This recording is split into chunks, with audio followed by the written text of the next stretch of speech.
Dans cette vidéo, nous allons reprendre quelques éléments déjà vus sur les vues multiples, la gestion des niveaux, et nous allons compléter avec quelques réglages sur la visibilité des éléments et des lignes de niveau.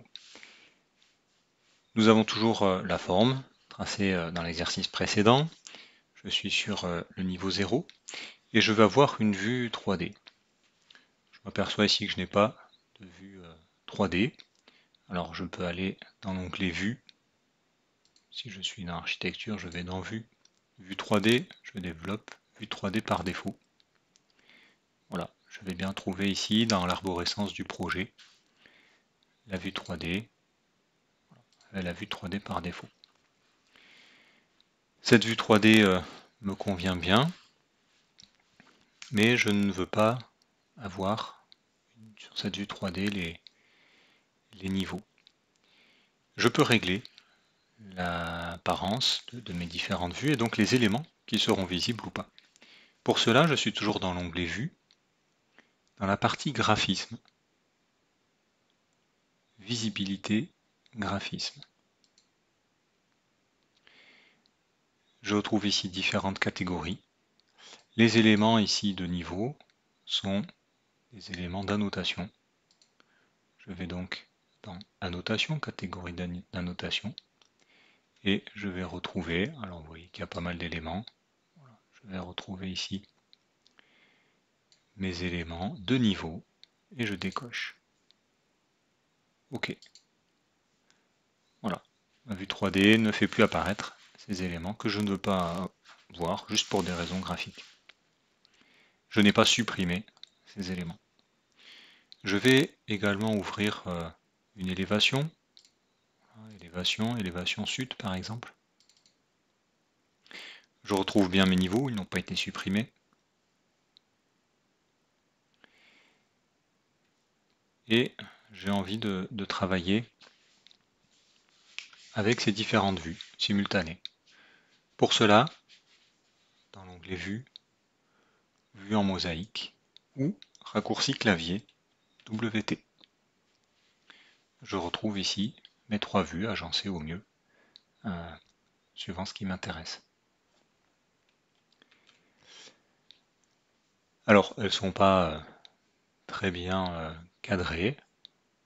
Je peux utiliser un raccourci pour un zoom, ZA, qui va zoom all, qui va montrer l'ensemble du projet.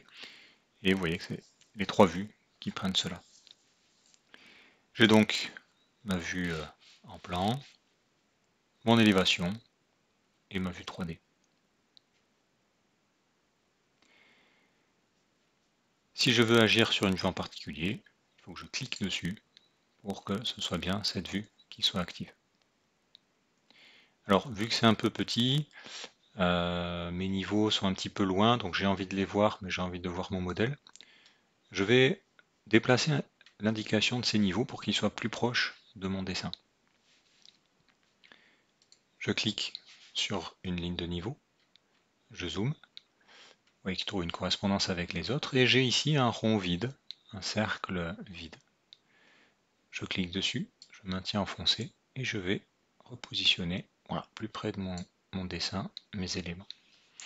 Il a bien trouvé l'alignement, tous ont suivi. Voilà, ça me fait gagner un petit peu. Bon, la fenêtre reste petite, mais ça reste intéressant.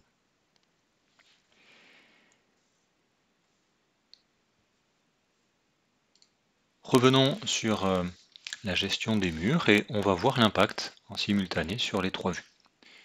Je travaille ici sur ma vue de niveau, niveau 0. Si je déplace un mur, par exemple, évidemment, ce sont des vues différentes, mais ce sont les mêmes éléments, et donc vous avez noté la vue 3D qui suit bien le mouvement de ce que je fais sur la vue en plan.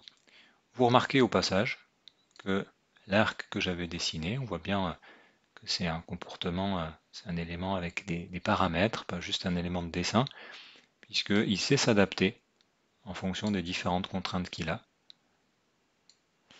aux nouvelles contraintes, à la nouvelle position de ce mur. Alors je vais sélectionner l'ensemble de mes éléments, plusieurs façons pour faire ça. Je peux faire un grand rectangle de sélection sur ma vue en plan, par exemple. Vous voyez qu'ils sont bien sélectionnés dans les autres éléments. J'aurais très bien pu agir sur ma vue 3D de la même façon. Ce sont bien les mêmes éléments.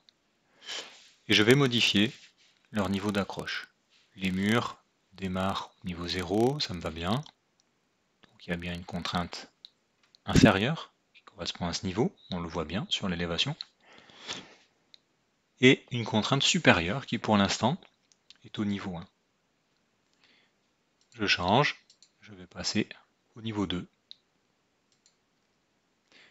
Soit appliqué, soit il suffit, on a l'impression que ça ne marche pas, mais vous passez dans la zone de dessin, ça valide le nouveau paramètre que vous avez mis, et l'affichage se met bien à jour.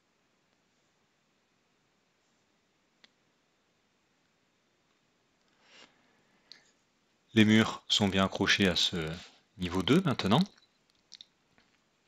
Si je modifie la valeur de ce niveau, je passe à 8 par exemple, voilà. Les murs étant accrochés à ce niveau, eh bien, leur hauteur va être mise à jour. L'ensemble de mes murs suivent, puisque l'ensemble de mes murs avait pour contrainte ce niveau 2. Il est donc très important de travailler avec des niveaux et de gérer ensuite de nombreux éléments en quelques clics. On voit aussi que les vues multiples permettent de voir précisément ce qui se passe et d'avoir une vision plus globale du projet.